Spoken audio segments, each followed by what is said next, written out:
Shalom, pemirsa yang diberkati Tuhan, bertemu kembali dalam seri pelajaran Sekolah Sahabat. Mari kita berdoa terlebih dahulu. Bapa yang di surga, terima kasih ya Tuhan untuk berkat penyertaan Tuhan pada hari ini. Kami akan mendengarkan pelajaran Sekolah Sahabat kami. Biarlah kiranya Tuhan memberkati kami masing-masing dimanapun kami berada. Terima kasih ya Tuhan, biarlah kiranya firman ini menjadi kekuatan dalam kehidupan kami. Hapuslah segala dosa kesalahan kami, dalam nama Tuhan Yesus kami berdoa. Amin. Pelajaran Sekolah Sahabat Kamis 11 Mei 2023 dengan judul Sang Pencipta di Kayu Salib. Betapapun kita bisa dan mengagumi serta menyembah Tuhan, sebagai pencipta kita ada yang lebih dari itu. Seperti yang telah kita lihat, tetapi layak untuk dilihat kembali, adalah gagasan bahwa pencipta kita juga adalah penebus kita. Tuhan yang menciptakan kita adalah Tuhan yang sama yang menebus kita. Tuhan yang berkata, baiklah kita menjadikan manusia menurut gambar dan rupa kita. Tertulis dalam Kejadian 1 ayat 26. Adalah oknum yang sama yang di kayu salib berseru, Eli, Eli, lama sabachthani. Artinya, Allahku, Allahku, mengapa engkau meninggalkan aku? Tertulis dalam Matius 27 ayat 46. Membicarakan tentang alasan untuk takut akan Tuhan atau terlebih lagi untuk memuliakan Dia dan juga untuk menyembah Dia, bagaimana kita selalu manusia yang jatuh dapat secara memadai menanggapi kebenaran yang menakjubkan seperti itu? Apa yang bisa kita lakukan sebagai tanggapannya? Kita diberitahu dalam pekabaran malaikat pertama apa yang harus dilakukan.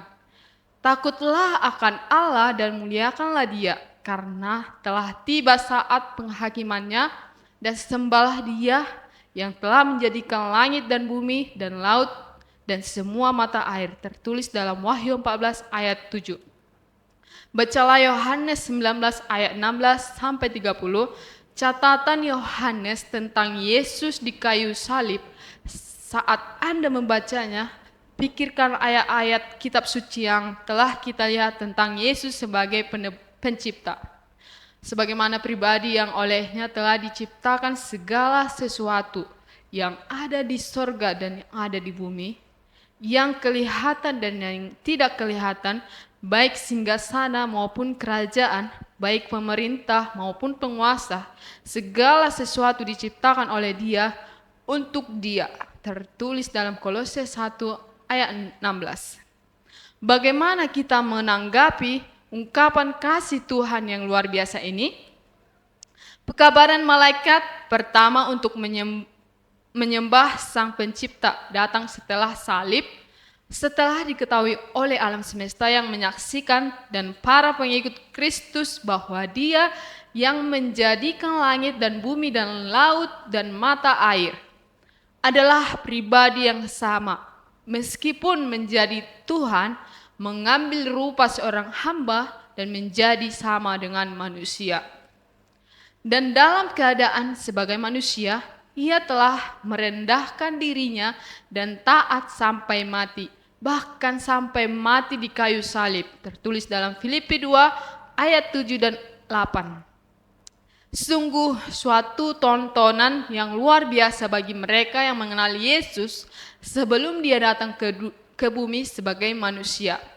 Tidak heran makhluk surgawi juga menyembah Dia.